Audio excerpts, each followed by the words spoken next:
Good afternoon. I'm Ryan McMaken, and I'll be speaking on intervention.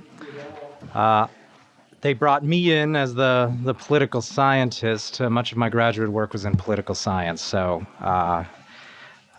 in intervention, we'll be looking at really the relationship between the state and you, the state and market forces, how individuals act on the state and how the state works on individuals. So it's different than what we've been talking about so far. We're leaving behind some of these topics where we're talking strictly about market transactions. That is, where it's just two people peacefully interacting, deciding to trade things with each other, and moving into a realm where the state is interfering in those transactions and essentially coercing the people involved in those market transactions. And so Franz Oppenheimer, in his book on the state, had really identified two different types of action. We have violent action, coercive action, and then we have voluntary action, that is, action in the marketplace.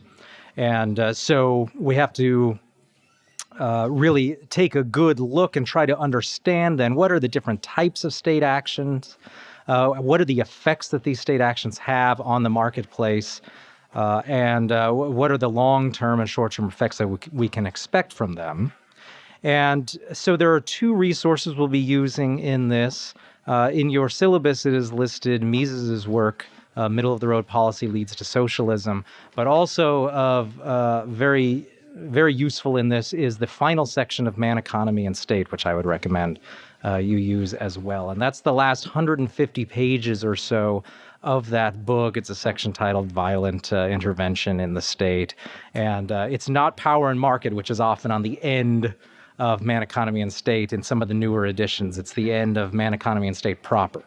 So you might find then that final section to be very helpful where Rothbard really creates a typology of intervention and then also has a lot of useful little sections on intervention and what it means and what effects it has. So let's have a look at intervention then. We live in a world where the prevailing ideology is one of intervention. That is, we have rejected for the most part this idea of total market socialism, but we've also rejected the idea of a totally laissez-faire market. And part of that just comes out of historical development. And when Mises refers to interventionism, he's often referring to that specifically, this idea of a third way between communism and total free markets. And so historically, of course, there was laissez-faire, there was liberalism, there was this idea of totally free markets, which of course was never really implemented, but was nevertheless popular among many. And then shortly thereafterward, Marxism came in and began to claim that what was really necessary was total control of the marketplace. And what happened, though, over time is that people really started to figure out that total control of the market wasn't really quite working out as they might have hoped. And even worse for the Marxists was the fact that Marxist predictions weren't coming true. So what we found is that in the 19th century, people were looking around, even people who were sympathetic to Marx were finding that the workers weren't getting worse off as Marxism predicted they would, that they were in fact having a rising standard of living throughout the 19th century, that these people who were working in factories weren't becoming poorer, their lives are actually getting better compared to the drudgery that they might have experienced in the late Middle Ages and so on, working in an agricultural world. They were having larger families, they could live in larger living spaces, they had access to more leisure time and so on. And so the socialists realized, well, we have to revise this theory, so we'll come up with this idea that okay, we don't want total market control, we just want partial market control. And that's what Mises often refers to as interventionism. There's this idea that there's this sweet spot somewhere between totally free markets and totally controlled markets.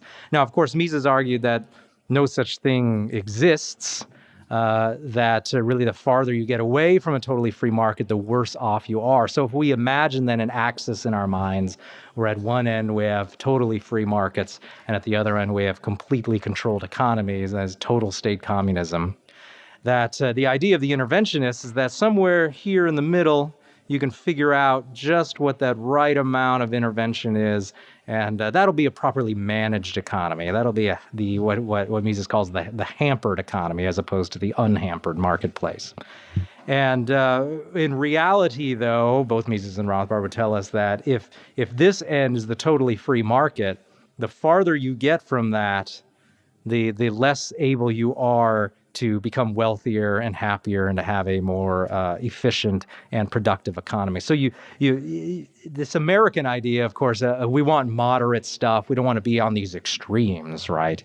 But there is no golden mean in terms of making a choice about what is the most useful type of marketplace between communism and a totally free market. We don't want something in the middle. We want something over on the laissez-faire end, because that is what will help us accomplish our goals. The goal, of course, being a higher standard of living, a happier life, longer life, and just generally things being better, given the circumstances that we are put in. And so when you read Mises, be aware that he's referring to a specific idea that he calls interventionism, and it's that idea of the third way, which is still very popular today. We hear about it all the time. And of course, in the realm of public policy, people are always arguing for a new public policy, a new tax, a new regulation. They're not going to argue for total state control of the economy. They just want this little regulation to set something right that wasn't going well in the economy. And if we can just get this one more little tax, if we can just get this one more little regulation, then people will be much happier. In truth, however, for every additional regulation you get, for every additional tax you get, your economy becomes less efficient. It enters into a state of greater disarray. It becomes more chaotic. And then you either have to repeal those interventions or continue enacting more and more regulations, which eventually leads you all the way down to a state of totally controlled economy. And so how do we avoid that then? Well, of course, part of the purpose of the Mises Institute is to explain why those interventions in the marketplace are bad. And so spoiler alert, we think intervention is bad, and we're going to explain why in a little bit more detail, while providing a few examples of different types of intervention and how we can distinguish among the different groups. And so in Man Economy of State, Mises really pulls out three different types of intervention. And the three are autistic intervention. This is where the state acts upon a person directly, compelling that person to act in a certain way, but only on that one person. So an example of this would be a prohibition on you from committing murder. So the state says you cannot murder anyone. You cannot steal from people. And these are the sorts of things that we might consider to be moderately legitimate in terms of what the state is doing. These are the hardest things. This is where the real people get really hung up when you talk about stateless societies and so on, is we want the state for these autistic prohibitions, the prevention of thievery and so on. But of course, this can include other things as well, such as prohibitions on ingesting certain foods and doing things that just involve your one person. This is not to be confused, by the way, with purchasing certain foods from another party. That's a different type of intervention. So there's autistic intervention, which is just you and the state, and it's just a transaction that's you yourself. The second type is binary intervention, and that is where the state compels a transaction between you and the state. And that would be taxes, for example, where you normally wouldn't have chosen to enter into this relationship with the state, but the state decides that you owe them a certain amount of money every year, a certain percentage of your income every year. And then there are other types of binary intervention as well that don't necessarily involve cash payments. The state can extract resources from you in other ways as well. This could include mandatory jury service, for example, where you have to give up a week or two of your time in order to serve the state in that capacity. And then, of course, in an even more draconian fashion is conscription. That is, if you are drafted into the military or some kind of national service, where every day of your life is essentially, you have to give all of your labor and time to the state in those cases. So your wealth doesn't have to be extracted in terms of dollar amounts. They can just simply take your freedom away and force you to do work for them as well. But those are all binary interventions. It's just you and the state. And then there are triangular interventions. Those are the sorts of things we probably encounter on a daily basis outside of taxes. That is the state prohibiting you from buying or selling things to other people, such as, say, what are deemed to be illegal drugs by the state, but also far more subtle things in many cases. You're not allowed to, say, hire a person at a certain wage rate in the case of the minimum wage, or you're not allowed to sell a house that has been constructed in a certain way. Perhaps there's a partial prohibition on something. There's full prohibition where I'm not allowed to sell you, say, marijuana of any kind in some states, but there might be a partial prohibition such as rationing, where you're only allowed to buy so much of a good or service before it becomes illegal. Or licensing is another type of partial prohibition as well. So you could cut my hair, well, not my hair, but like hair on somebody, and but you can only cut hair in that case if you have a license. And so only certain people are allowed to cut hair. And the overall effect of this over time is, of course, to greatly limit people's choices in the marketplace. And it has the cumulative effect of making us all poorer, because we're out there trying to live our daily lives, making a variety of decisions that maximize our utility. But everywhere we turn, we're not allowed to actually enact what we would prefer to do. And so, as explained earlier by Bob and by Lucas in the earlier talks, let's use Bob's example first. I have an apple. I purchased an apple somewhere, and that was legal. But I decided I didn't feel like eating this apple. I wanted to give the apple to a squirrel. But the state says, no, you can't feed the animals. We need all the food we can get. So apples are only for human ingestion. Plus apples are bad for squirrels, they might decide. And so now, whereas, as explained earlier, what maximized my utility in that case, or what my first preferred usage of the apple has now been deemed illegal. So I can't do that. I have to go down and use that apple in such a way that I prefer less. And so now I'm less happy than I would have been otherwise. The other case, of course, being Lucas's case with the chocolates and giving the chocolate to his wife. His most preferred usage of the chocolates is to give it to his wife. But the state has intervened and said, well, men giving chocolate to women really perpetuates the patriarchy and so on. And so we don't really want you doing that. And so no more shall you be allowed for men to give chocolates to women. And so this, of course, then would have an effect on the overall demand of chocolate. Now, you might say, oh, well, big deal, right? We can't give chocolates to people, or I can't give an apple to a squirrel. But an important aspect of this is that it permeates outward from this initial prohibition or from this initial regulation. So it's not just me who is being affected by being unable to give chocolates to people. It's everyone who marketed that chocolate, who packaged that chocolate, who sold that chocolate. They're all now taking a hit as well and becoming less happy, all the way outward to the guy in West Africa who grows cocoa beans. And so he could be severely impacted then, perhaps lose his entire livelihood then if the demand for chocolate falls enough. So while these are seemingly very micro types of examples that don't affect a lot of people, in actuality, every time you intervene to stop what is seemingly a very nothing type of transaction, it can end up having very significant effects as we move outward into the larger economy. So we'll start to use a few examples then here to get a better sense of what are these different interventions and who do they affect, how much can they in fact be damaging to the economy, and then also that larger point that Mises made. One of Mises' great contributions to this is the fact that when we intervene, because we're preventing people from doing those things that they prefer the most, and they're the only ones who know what they can prefer. A state agent cannot know ahead of time whether I want to give that apple to a squirrel or eat the apple. They can't know ahead of time what I want to do with that chocolate.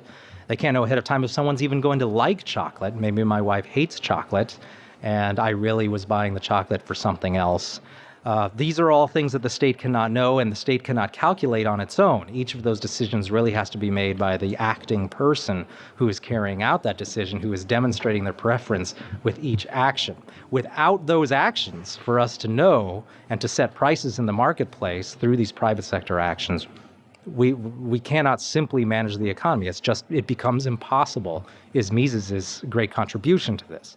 And then, so once we notice that, we can also extrapolate from that and understand that without this ability to calculate and to know what it is that is of most valuable to people, we can't actually accomplish the goals that we wish to achieve by enacting these interventions in the first place. So if our goal, of course, is to make this certain group of people more well-off, or that certain group of people wealthier or happier, what we will find is that we will enact these interventions, but eventually we find that we affect the economy in ways that we could not predict, and actually ends up making the economy overall more dysfunctional and people less well off.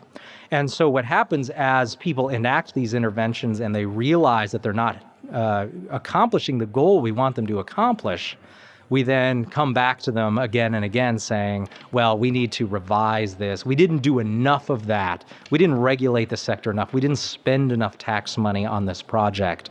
And we're left now with more poverty or more unhappy people. So the next step will just simply be another round of intervention. And that's, of course, the central point then of Mises's work on why middle-of-the-road policy leads to socialism, is because once you start down that road, then you just keep enacting more and more interventions. Now, of course, that doesn't mean that once you have a few interventions, you're automatically going to end up with total state communism very soon. There are, of course, ways that people can push back against that. You can always start to repeal those rules. People will often only tolerate tax rates at such and such a rate. People will only tolerate so many regulations. Mises himself says in liberalism that the state can only get away with as much as the people will let it get away with, short of revolt and true opposition, whether democratic or outside a democratic system. And so we're not saying that every intervention is necessarily going to lead to communism, but what we are saying is that every intervention will make us a little bit less well off, and at the same time will lead many people to conclude that the intervention simply wasn't going far enough. And the next thing we know, we have more and more until we find ourselves quite a bit worse off and noticeably more impoverished than we were originally. So let's use some examples then to get a sense of what are some real world ways that this plays out. Now, before this job, I was an economist in the housing industry, so I'm going to use some of these housing sector examples just because I'm more familiar with them. But of course, you can use them in a variety of sectors, especially healthcare, for example, employment, and so on. Now, Mises or Rothbard identifies under triangular type intervention, and that's where the state is regulating your interactions between two non-state actors, so you and another person not from the state. Price controls are a major subsection of that. And so what's an example of price controls? Well, there are maximum price controls and there are minimum price controls. Minimum wage is always a great place to start when we're talking about price controls. It's a price floor. And we, of course, covered this in numerous articles at Mises Daily on Mises.org, should you ever wish to look. And people, of course, might come together and an employer wants to hire a person at a certain wage. And of course, even if that person wishes to work for you for $3 an hour, in this country, you would not be permitted to hire that person because of the minimum wage laws. They set a certain wage. Now, of course, as a person, as an employer, you simply cannot afford to hire someone who's significantly below the minimum wage if that's all the productivity that they can provide. So I'm someone with no work experience. I'm not very good at working, and I've never held a job before. So I'm only going to produce about $3 worth of productive output per hour. But since my employer is required by law to hire me at $14 an hour, or whatever the minimum age is now, soon to be $15 an hour, sure, in many jurisdictions, then I'm simply not going to hire that person. So we see immediately what the outcome of that price control is that we have fewer people getting hired due to a price floor being set. But we can also see this in other places as well where a price floor is being set. We can see this in housing, for example. In many jurisdictions, you cannot build a house unless it has certain minimum square footage. So we can't build a tiny little one bedroom in many areas anymore. And so that sets, of course, effectively a price floor for that structure because it has to be of a certain size, which means it has to be of a certain cost. In many cases. Similarly, we might think of laws where buildings are required in some jurisdictions to have a certain amount of its exterior be in the form of brick or masonry because that looks nicer. It makes it seem like it's a classier neighborhood and so on. May even have some advantages of longevity. But of course, it's very expensive to put bricks on the exterior of a house. And so that essentially ends up setting an effective price floor for those houses as well. And so then what the consumer is faced with is a housing stock that has higher prices. And they're then unable to purchase those homes. And so what we have done effectively is price many people out of the market via this housing price floor, while seemingly it was all justified on the grounds that we're going to make our community look better, and this is going to keep, of course, for you existing homeowners, this is going to keep prices higher. So forget about anybody who doesn't own a home yet. We're going to set the home prices higher so that all of you voters here in this town who already own homes will like me more as the city councilman, and we'll just proceed from there. Now, of course, then what happens once we do that, once we raise the price of homes? Well, the next thing we hear now is that there's not enough affordable housing. And so then we need to, of course, create subsidized housing, or we need some kind of tax breaks, or some other government intervention to help more people afford homes. Another case, of course, in how this affects the price of housing is, let's go now to a case of binary intervention taxation. We all know that renters effectively are taxed more than homeowners through the home loan interest tax deduction that many homeowners get. Now, notice I don't phrase this as a subsidy of any type to the homeowners. The homeowners aren't receiving a subsidy. That's not the intervention in this case. The fact that some homeowners pay less in taxes is not an intervention. What is the intervention is the fact that renters are paying more in taxes in this case. And what is the effect of this then? Well, it drives then renters to want to be homeowners more because it's more economical for them. They're going to pay less in taxes in order to own a home rather than rent. So the overall effect of this then is to push more consumers into home ownership rather than renting. This drives up the price of home ownership and drives down the price of rentals so that the people who are landlords who own apartment buildings actually make less money. It punishes them. And meanwhile, people who are selling homes or people who are developing homes make more money. While at the same time, yet again, raising the price of some types of housing. And the next thing we know, we're hearing that we need some sort of program to provide down payments to people, and we need to help people get into a first-time home buyer situation and so on. So every little intervention begets another intervention, and it never actually seems to make housing more affordable. It never actually seems to give people what they want because, as Mises noted, you cannot predict the ways that those will actually affect individual persons, and we have to then fix each intervention with a new one. Some other examples, of course, with taxation are the ways in which taxation affects us both coming and going. So with taxes, they get us both with the extraction of the tax as well as the spending of the tax. This was something that Rothbard was very concerned with, is the fact that many people who discuss free markets and so on, they focus only on the taxing side of things. Well, they extract money from us, and that's bad. Well, certainly that is true.